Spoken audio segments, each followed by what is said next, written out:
Uh, Hey guys, it's me, it's Chino, and we're doing a reaction to Mr. Nightmare, and my guest today is Wolfpack Gang Gang. Let's get started with this. Now, I don't know if y'all can hear me. If y'all can't, I'm gonna be real pissed off. Where'd he go? Wait, oh. I feel sick. Alright. Let's get this started. Why you on your show, man? I don't even know where you went. Hello. Move closer to the camera. Move closer? Yeah. This happened to my parents back in the late 80s. They were in their mid-20s when this all occurred. My parents decided to go camping in California. When they got there, it was kind of late. My mom was sitting down on a log while my dad was unpacking the truck. What is wrong with you? While sitting down, she heard walking around the campsite, so she went and quietly told my dad she heard something walking around. They got the hell out of there just in case. They drove about 3 miles down the road with their headlights off so they wouldn't be followed. Once they got there, they set up camp and they began to drink their asses off while listening to a boxing match on the radio. Eventually, they settled in for the night. Now, they don't know for sure that this next event is connected to the first, but they believe it is. So they settled in, and my dad was asleep far before my mom. My mom was in the halfway state where you're half awake and half asleep. Suddenly, she heard footsteps. How you do that? Why do that?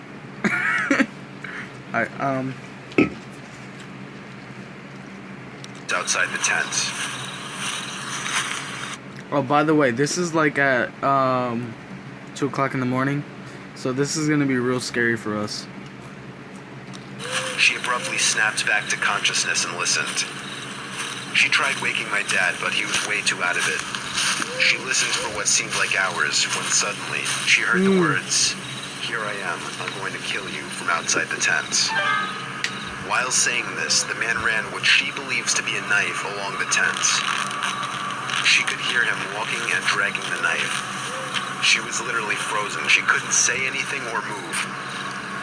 With her mouth agape, she finally snapped out of it and screamed, "Jim, grab the shotgun and kill that son of a bitch." With that, my dad finally awoke. They heard snapping of twigs and footsteps and heard the guy running away. Of course, my parents didn't. No, I like how that happened. She like came out and there was like, "Bitch, grab the gun, grab the gun. You gonna shoot that bitch?" It was like, Nigga was outside like, oh shit. that nigga was like, "I don't want problems." Started running. I was trying to ask you where the nearest store was. You gotta say it real quick. I thought.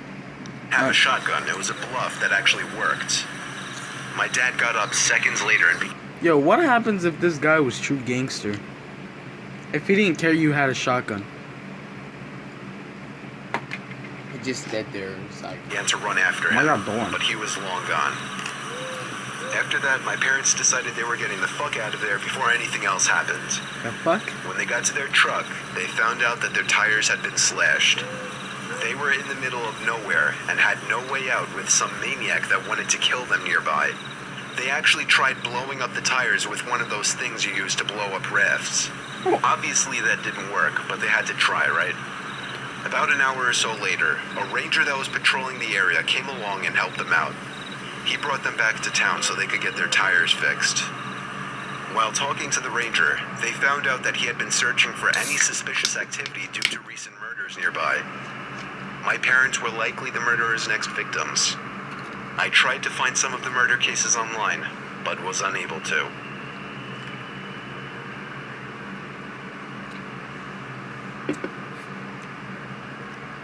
I began babysitting at 13 to earn some extra money to spend horribly on embarrassing things like Fall Out Boy's CDs. I would almost always work for my dad's clients and get referred by word of mouth. I was babysitting for this one family who had a little girl, 9, and a little boy, 7. The parents seemed okay, if a tad crotchety and awkward, giving me a full schedule to follow, and jokingly threatening to beat any boy who might mysteriously show up after they left. It felt cruel for them to accuse me of knowing a boy, given I basically looked like an overgrown baby with frizzly hair at that age. Almost immediately after the parents had left, the little girl started singing the words "We're all alone" in a creepy, high-pitched voice. Stop it. Go away. Wait, do I have a... Oh, that's weird. There's a reflection. Okay, let's start. I know, the little boy chimed in. Let's play rape. What? Looking back now, I know the kid probably just heard the term on TV, knew the word was shocking, and said it just for a reaction. I totally bought into it at the time, sputtering wide-eyed and changing the subject quickly. These kids were hell for the next hour. I wouldn't let them watch South Park on the TV because their parents did not seem like the type to allow their precious 7- and 9-year-old to watch a show like that. As soon as I said no, the little girl said casually, "Oh, that's fine. We'll just go play PlayStation in the family room. Feel free to watch it out here." But I knew exactly where that was headed. I said they could watch any other TV show in the living room while I made them dinner. The parents had left instructions to make them sandwiches. I could handle that. Before I even got out the bread, I heard a massive crash. It seemed like the little girl had broken a glass. Tutting and pissed, but ultimately with no way to punish her, I cleaned it up while these two incredibly weird kids watched with wide eyes. Dumping the broken glass into the trash, I went back to making the sandwiches. I'm a vegetarian, so while the kids had chicken, I made a simple salad one for myself. Just as I was finishing, the little boy screamed out in what sounded like an exaggerated scream of pain. Nonetheless, I ran over to the couch in the living room to check on him. My ankle, he howled kind of dramatically, flopping back into the couch.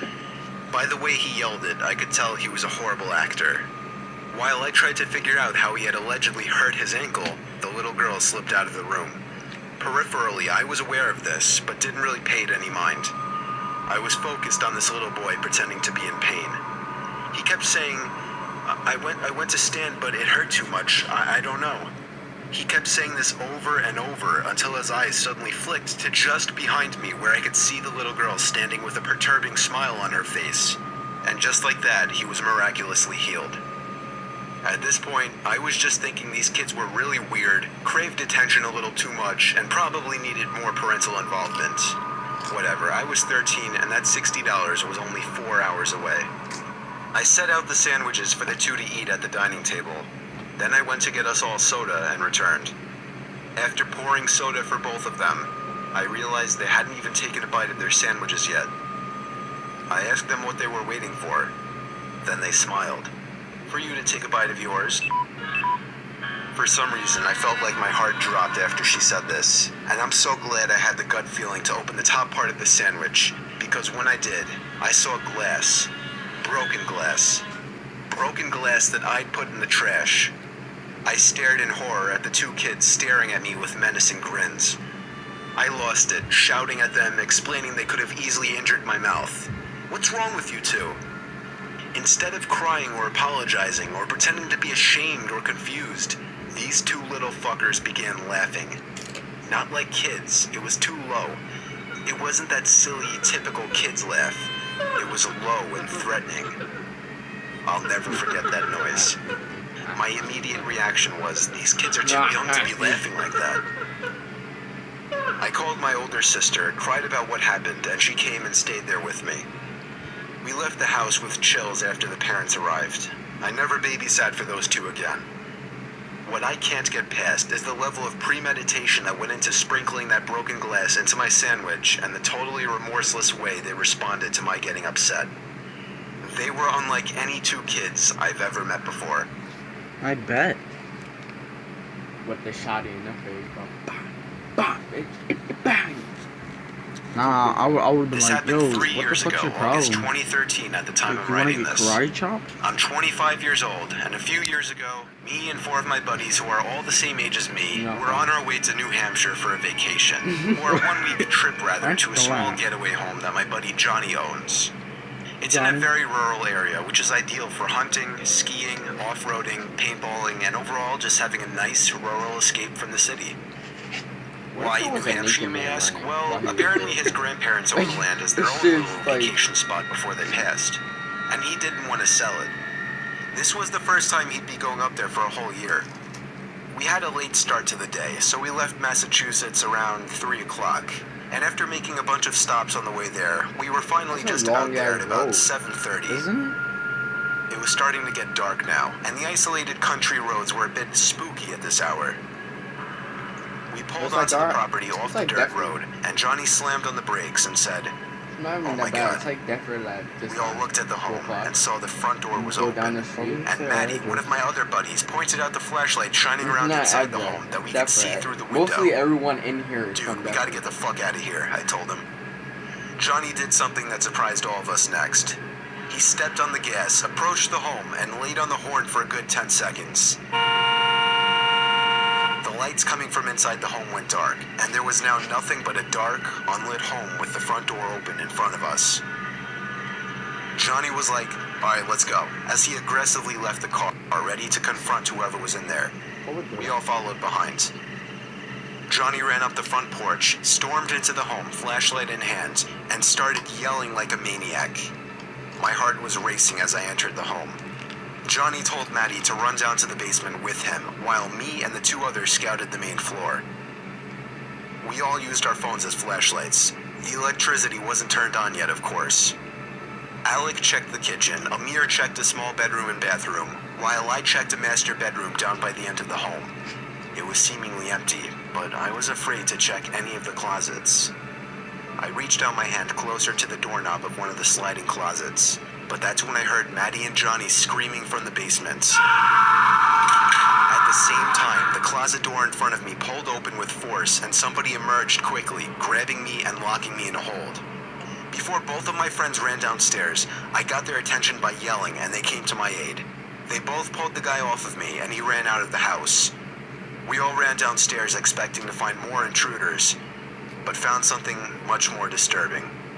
Not only were we greeted to a putrid smell, but we were also immediately greeted to the gruesome sight of 2 dead bodies, not just clean, unwounded corpses, no. These were bloody, missing limbs. Blood was splattered on the concrete floor. It was the most disturbing thing, no doubt, I have ever seen. We all ran as fast as possible out the house in an effort to find the man who attacked me, but it just wasn't possible. Forests surrounded the house, and it would be pointless. The sheriff's department came to investigate. It became a huge scene with police lines, people taking pictures and fingerprints and everything. The 2 victims were identified as Indian barbershop workers. The cause for the murders is, as far as I know, unknown. I would refer you to Johnny for more information, but I'm not going to invade his privacy and leak his information to strangers like that. When we went home, we didn't speak to each other for about a week. Why do We were that? all emotionally scarred in a sense, at least for a while. Now, it's nothing more than a story to tell. God. He didn't do it. Damn. He didn't do it. Damn, Daniel. What? Don't. What?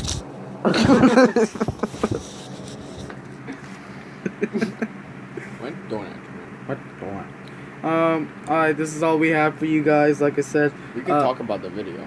You know that. I don't want to talk about the video. I want to talk about it. No. I wanna This say one video thing. was booty. I want to say one thing. What? Oh, get out of my face. Say it. They Um, can't hear you. How can't they hear me? Cause they usually can't hear you. Shut the fuck up, channel. Alright. So, see what happened was, how didn't they catch him if the guy was getting beat up and the 2 guys came up to help him? How the fuck did he escape? Nigga went Houdini. He said, disappeared like that. How did he escape? He just went Houdini. Damn. Well, okay, this is our last thing. Okay. Thank you for watching. Like I said, I bet he was Mexican. Shut I want, like, no. He jumped out the window. He was like, I want you to all have a good day. And, you know, our goal today is to get 20 subscribers. And, hopefully y'all like this video. It's a reaction video it with was probably you. Wolfpack Gang. Shut the It hell was up. probably you. Don't- Chin, did you kill 2 people? No. Quiet. Alright. And you know, down there, get the subscribe, like button, and like this video, and peace out. What did I just do? Okay, peace, and you wanna say bye? Peace out.